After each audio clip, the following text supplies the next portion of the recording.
প্রচণ্ড ঝড় তুফানের ফলে ফের একবার ব্যাপকভাবে ক্ষতিগ্রস্ত হলো বদরপুরের বিভিন্ন গ্রাম। রবিবার রাত এবং সোমবার সকালে বদরপুরের বিভিন্ন গ্রামে ব্যাপকভাবে ঝড় তুফান আছড়ে পড়ে। এতে ব্যাপক ক্ষয়ক্ষতির পাশাপাশি আহত হয়েছেন 5 জন লোক। আপনাদের আমরা বিস্তারিত খবর জানানোর চেষ্টা করছি। আপনাদের শোনাবো উদ্ধার অভিযানে থাকা এসডিআরএফ বাহিনীর বক্তব্য। কিন্তু তার আগে এখনও যারা আমাদের ইউটিউব চ্যানেল সাবস্ক্রাইব করেননি তাদের কাছে চ্যানেলটি সাবস্ক্রাইব করার অনুরোধ রইল। গত কয়েকদিন থেকেই রাজ্যের বিভিন্ন স্থানে রীতিমতো তাণ্ডব চালাচ্ছে ঝড় তুফান। রবিবার রাত এবং সোমবার সকালে বদরপুর রাজস্ব চক্রের হাসানপুর, মাসলি, নন্দপুর, মির্জাপুর, মহাকল, লামাজুয়ার, গুড়ামারা সহ বিভিন্ন গ্রামে রীতিমতো তাণ্ডব চালায় ব্যাপক ঝড় তুফান। এতে মানুষের ঘরের উপর ভেঙে পড়ে বড় বড় গাছ, উড়িয়ে নিয়ে যায় টিনের ছাউনি, স্থানে স্থানে ভেঙে পড়ে বৈদ্যুতিক খুঁটি। প্রাপ্ত খবর মতে ঝড় তুফানের ফলে প্রায় 200 ঘরবাড়ি ক্ষতিগ্রস্ত হয়েছে। ভাঙ্গা রেল স্টেশনের টিনের ছাউনি উড়িয়ে নিয়ে গেছে। ঝড়ে ক্ষতিগ্রস্তদের উদ্ধারে রাতেই অভিযানে নামে ফায়ার সার্ভিস এবং এসডিআরএফ বাহিনী। ঘরের উপর ভেঙে পড়া গাছপালা কেটে লোকজনদের উদ্ধার করার পাশাপাশি রাস্তাঘাট পরিষ্কার করে যান চলাচলের ব্যবস্থা করে এসডিআরএফ। আহতদের উদ্ধার করে পাঠানো হয় হাসপাতালে।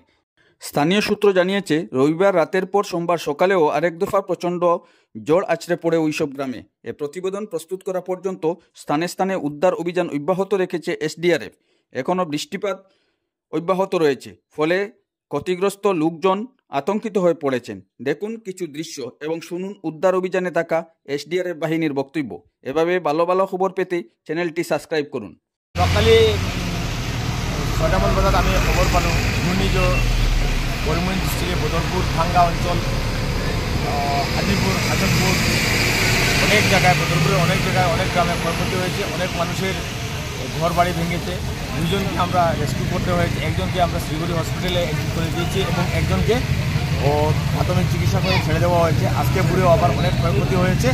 তাই আমাদের সঙ্গে কালকেও ছিলেন আমার মিত্র যারা সার্কেল অফিসে ওরাও ছিলেন, আবার ফায়ার অ্যান্ড ইমার্জেন্সি সার্ভিস ডিপার্টমেন্টের এসডিআরএফ, তারপরে আমাদের ট্রাফিক ব্রাঞ্চের অনেক ছিলেন, পুলিশ, আসাম পুলিশের যারা অধিকারী ওনারাও ছিলেন এবং ফরেস্ট ডিপার্টমেন্টের লোক আমাদের এখানে ছিলেন।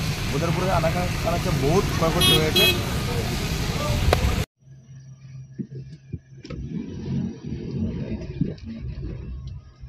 শেষ রাস্তা ব্লক, ইলাস মোল্লার বাইর চলে শেষ।